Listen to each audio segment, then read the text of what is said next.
I told you there'd be more points than you could handle. Smoking. Welcome back to the House of Shred. Coming to you live from the dank and dreary dungeon where Gibson stores all of the assets they have seized from their many lawsuits. I'm your host, KC Shred. This imprisoned imbecile is the Shred Demon, and this is the, drumroll please,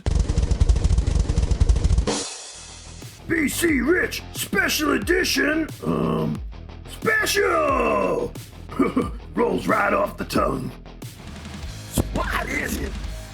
It's the one you've all been waiting for.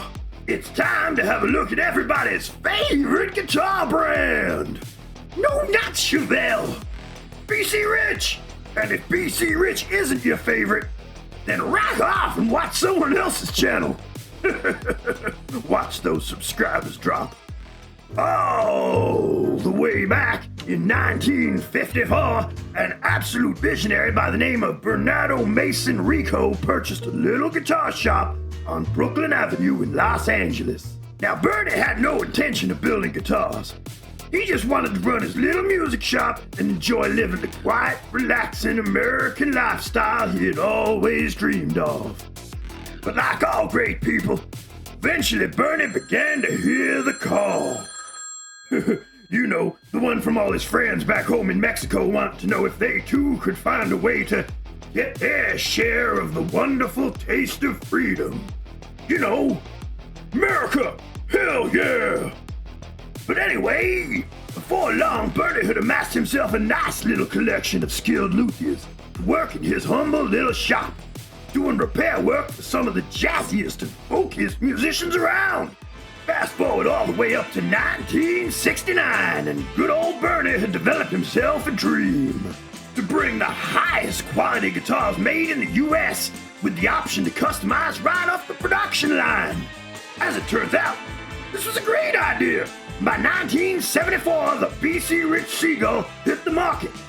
And with that, what could be called the most innovative guitar brand in history was born. Now, did I say innovative? I should probably have said prolific, especially in the design department. I mean, I don't know what these guys were smoking, but there was pretty much a new guitar shape coming out every week. I mean, just check these out. There's Mockingbird, Wave, Virgin, Exclusive, Eagle, Junior V, King V, Beast V, Beast, Assassin, Gunslinger, ST. I ain't even gonna say that on YouTube. Wanderer, Blaster, my personal favorite, the Warlock. That's just the one the House of Shred has on hand and not in storage. Some of those include Ironbird, Stealth, Draco, Widow, Zombie, Virgo, Dagger, Seagull, Conti, Wraith, War Beast, and if Steve will ever sell it to us, the almighty Igniter. Come on, Steve. When it comes to body shapes that will put out your eye, b.c.rich definitely has you covered, no matter what type of guitarist you are. But what do you get? So let's take a look at not one, but two b.c.rich special editions today. This beautifully terrifying Evil Edge Mockingbird, and this scorchingly hot Afterburner Warlock. To do that, let's check out this hilariously idiotic advertisement campaign. Maybe it will shed more light on these specs and features. Shh, it's starting. Are you metal as? Do you want to play a guitar that doubles as a lethal weapon? Is your name Clarence? No? Then we have you covered with the new special edition metal series from b.c.rich, featuring Agatha's body. We have no idea what they did with the rest of her. Bolt-on maple neck, so you can take it off something. Two BDSM high output pickups. We know you're just gonna change them anyway. And never before seen laser cut metal scratch plates that cover at least 40% of the body. because it looks cool. With the choice of either the Mockingbird or Warlock body shape, you too can wow your friends with your rendition of Yankee Doodle.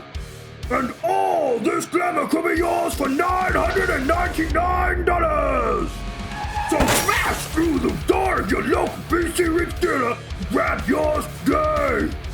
The words metal, smash, and special are all trademarks of b.c.rich and cannot be used without the express permission of the President of the United States of Oklahoma and his tennis partner Steve. Did somebody care? Well, that was, interesting. But now it's time to check out the overall construction, fit and finish of these two shockingly striking guitars. Well, in the past, b.c.rich's quality control has been as patchy as Disney's Star Wars movies' ratings. But overall, the rule of pinkies has been that the guitars made in the USA and Korea manufacturing plants have always presented with amazing fit and finish, with some making it into the God-tier instrument category. Whereas the guitars commissioned to be built in the China plant have always been more miss than hit in the global game of guitar battle shits. So let's have a look at the Mockingbird first. Now this example comes to us secondhand. So as usual, we need to take into account that this has most likely spent many years at the mercy of some Slipknot-loving metalhead who has abused this poor little bird whilst being hyped up on blast beats and Pantene. But that aside, the fit and finish has held up pretty well for a budget metal guitar from the noughties. The huge chrome scratch plate looks like new, and it was a pain in the ass to film, by the way, only showing a tiny little bit of corrosion on a few of the screw heads. All the wiring looks neat and tidy, and they even shielded the inside of the control cover. That's sweet! Now, this model, like most import b.c.riches of this era, came with BDSM pickups, which stands for, can I even say that on YouTube? Broad Dynamic Sonically Matched. Right. And as always, the BDSM pickups are as totally pleasing as a box of farts. But with so many great metal pickups on offer today at such great prices, EMG, it's not really worth whinging about them too much. Just do what everybody else does and change them. Moving on to the fretboard, the rosewood still looks as beautiful as ever with the diamond inlays being very tidy, with no glue marks. That's very odd for a Chinese guitar. Now this limited edition run came to the market during the strange times when Hansa had decided to cut costs by putting the serial numbers on the neck plate to avoid the cost of printing on the back of the headstock. A page out of early Fender's playbook there. Now the only problem with that is that as it's a bolt-on neck, apart from it having special edition printed on the front of the headstock, in the future it'll be impossible to tell if the example you have is all original or if the neck has been replaced. But all in all, this Mockingbird is a pass. Now let's see who inspected it in quality control. HQU. Well, good job, HQU! Now, let's have a look at the Warlock. But before we crack into it, this one comes to us as a new old stock guitar. So it comes with the original packaging, which they used to call transport armor. Now this was a great idea on behalf of the Hansa group. You see, they knew their guitars being pointier than a porcupine's bottom will inevitably take damage in shipping. And then, as their shapes are so freaky, you would be forever looking for a case that would fit your new lethal weapon, guitar. The solution? Make your own packaging that protects and doubles as a temporary case to keep it in until you can track down the one shop in your country that actually sells cases that will fit a beast or a Warlock. Anyway, let's take a look at this pointy masterpiece. As with the Mockingbird, we have found that the fit and finish on this Warlock is actually really pretty good. But with the added bonus that we put a DiMarzio DP100 Super Distortion in it. Fretboard looks nice, chrome scratch plate is still beautiful, still a pain in the ass to film. Once we open the back plate, what the hell is that little bit of timber for? Oh, I get it. You routed out the cavity crooked, and now the screw has nothing to bite into. What the hell is that? Did the solder bird come and take a huge dump on the pot? When we installed the DiMarzio, we were gonna clean it up, but decided to leave it so we could share it with you good Shredites. Who signed off on this one? HQ, you again? Well, I take back my good job and say, H2, you, learn how to solder. Overall, though, considering they have come out of a Chinese factory notorious for patchy quality, they aren't bad. It's a pass, barely. How does it sound? Alright, let's see how these both sound. It will give a good comparison between one that is stock and one with minimal upgrades.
Does it shred?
Actually, yes. And it doesn't seem like these special editions have been affected by the sudden lunacy taking over the collector's market when it comes to b.c.rich. I mean, some of the recent prices for common models is crazy. Now, there is no way that an NJ Junior V is worth this kind of money. And look at this KKV! Oh my god, it's like crazy! I only paid $300 for ours, and forget an acrylic series. Unplayable and cost a fortune. I mean, what the bloody hell is that price? But anyway, the prices for these aren't too bad. Kinda reasonable. The Evil Edge Mockingbird seems to come up for sale a lot more than the Afterburner series. But if you're patient, they ain't gonna bankrupt you. And besides, buying a b.c.rich is like buying a brand new Alfa Romeo. It's gonna cost you a fortune. They both look amazing, but will pretty much never work. They need constant attention and maintenance. Both are way better once you change the stock parts for aftermarket ones. Both have zero manufacturing backup when they inevitably go wrong. And most importantly, both will be worth next to nothing when you need to sell them, as they have inevitably sent you broke. But just like you can't call yourself a true petrolhead if you haven't owned an Alpha, you can't really call yourself a true metalhead if you haven't owned a b.c.rich. That's a fact. Besides, just like the Alfa Romeo, there will eventually come a day where everything will work the way it was intended. The lights will shine down and it will be just you and your pointy shred stick, shredding your heart out in front of all three of your friends, and it'll be glorious. Right up until the electronics short out and the strap buttons fall off. Now let me see, did I forget anything? Oh yeah! Now, before anybody starts getting all opinionated, we didn't include the spiderweb models in this review, as they came out way later, and I couldn't be bothered going through the House of Shred storage locker to dig them out. I mean, it's like a jungle in there, and I'm lazy. So there. Well, that's it. Our first b.c.rich episode. These pointed paperweights really performed pretty well. I mean, they were always at the budget end of b.c.rich's lineup, and really relied on their shocking looks over actual ability to sell. Give them a good setup and chuck out those terrible pickups, and you will definitely have yourself a guitar that will see you through any kind of fast-paced chugging situation you might find yourself in. And as a bonus, you will always have people coming up to you after the show asking questions about your stringed compensator. Okay, so it's time to give a score to these beautiful axes. Now this is tough, as I am somewhat biased with b.c.rich being the House of Shred's #1 favorite guitar brand. But first, let's get the hell out of this horrible place. Get that Nitro Gibson stink off of myself.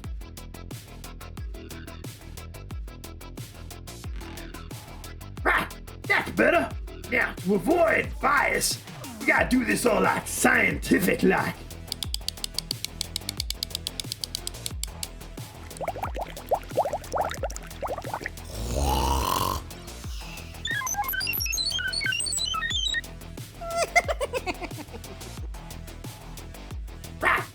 We got it!